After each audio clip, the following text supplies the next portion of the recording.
Hi everybody, this is Adrienne Joyce of Ms. Joyce Tarot, and today I'm going to be talking about the Suit of Swords in Tarot. But first I want to remind you to please like and share this video. If you would like a personal reading with me, please visit my website. The link is in the description box below. I also offer monthly readings through my Patreon page, and the link to that is also in the description box.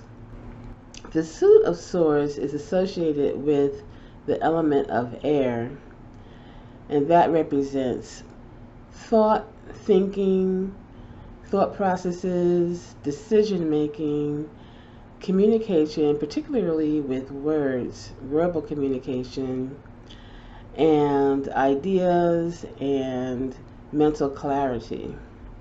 You may have heard the term a double-edged sword, meaning that the sword is sharp on both sides, on the left and on the right.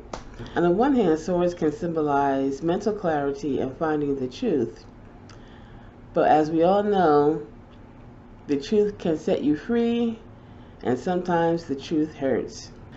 I think the swords shows us how our minds sometimes can make us think that things are worse than they are.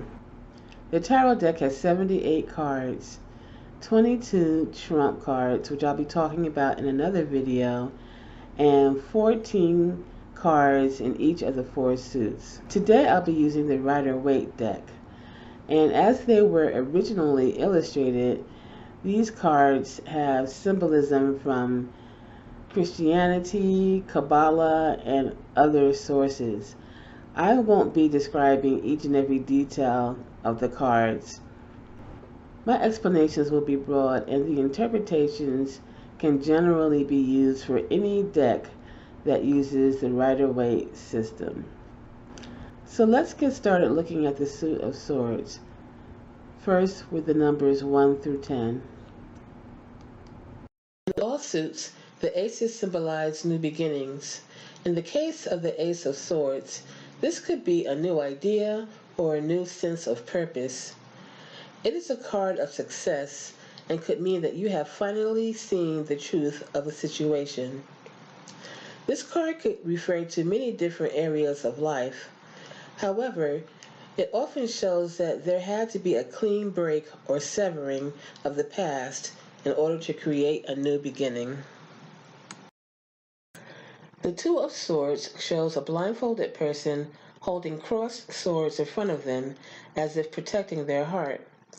Their back is turned away from the water, meaning they are not considering their emotions, which the water represents. This card is often interpreted to mean that a decision, one way or the other, has to be made. Depending on the situation and the reader, the advice could be that you need to use only logic to make the decision. I see it as a warning against cutting off emotions and to make a decision based on all the information. The Three of Swords is interpreted to mean heartache, as the image clearly indicates. I am always struck by the fact that there is no blood shown, even though the heart is pierced. So while this card is all about being hurt and disappointed, the wound is not fatal. Although you have discovered some hurtful information, you will learn a valuable lesson and recover from it. The Four of Swords image shows a knight lying on a coffin in a position of prayer, presumably after coming back from battle. This card is interpreted to mean that rest is needed after dealing with a difficult situation. I take this to mean mental rest and reorganizing thoughts before going back into battle. The Five of Swords shows a person being victorious in a fight and taking the swords of the other figures who are walking away in defeat.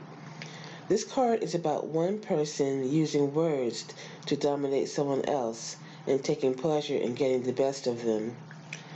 In a reading, the person asking the question could be either the dominant character or the defeated ones, depending on the circumstances.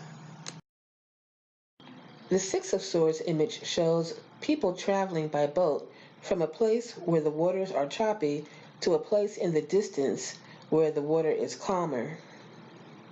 This card may indicate that a person is actually moving from one home to another, but often it means that you have come to a decision to move on to a situation that is better than the one you are in. The Seven of Swords shows a person who is stealing someone else's swords, but they are not a good thief. They don't realize that the people in the background have caught them in the act, not to mention that they have left a couple of swords behind. The card is about being deceived, lied to, or spied on. At the very least, there is suspicion that something is wrong. The Eight of Swords shows a person who is blindfolded and loosely bound.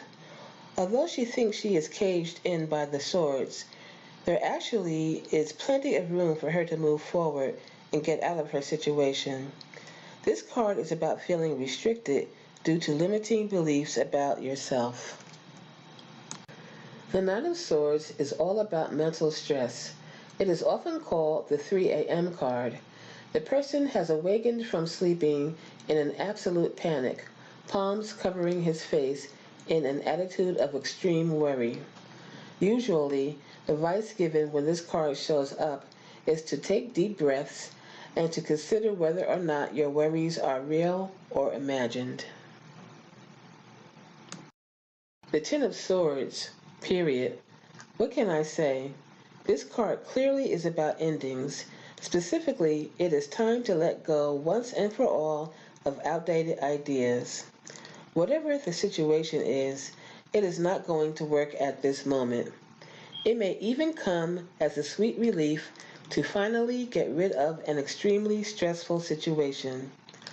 On the card, you can see a sunrise in the background, meaning that even though things are ending, there is always a new beginning.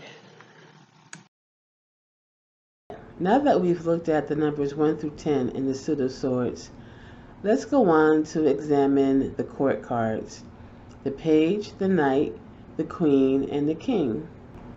In all suits, the court cards can represent a particular person, but often they represent an energy. Page and the Knight represent a youthful energy, and they are still working on and inexperienced in the element that they represent. The Queen and the King have a more mature energy, and they are masters of the element of the suit they represent. So now let's take a look at the court cards in the Suit of Swords. In any suit, the page may mean that the person asking the question is going to get a message. In the case of the Page of Swords, this message may be about legal matters. This page is very smart and has brilliant ideas, but can also be prone to be overly critical or to be a gossip. Like the Page, the Knight has a youthful energy, but could refer to a person of any age. The Knight is gushing with great ideas, but his enthusiasm is greater than his manners. Look at the card and the horse he is riding. He's being pushed to the limit. The Knight speaks without thinking, has no tact, and tends to put his foot in his mouth. The Queen of Swords has mastered the element of air. She is logical, independent, and has a sharp wit. She is a good judge of character and appreciates when others take her and themselves seriously. Like the Queen, the King of Swords has mastered the element of air. He is wise and can be relied on to make good decisions. The real-life person this card refers to may hold a position of authority. So I hope you enjoyed that journey through the Suit of Swords. Please remember to like and share this video, as well as to subscribe to this channel. Thank you so much for listening, and I will talk to you soon.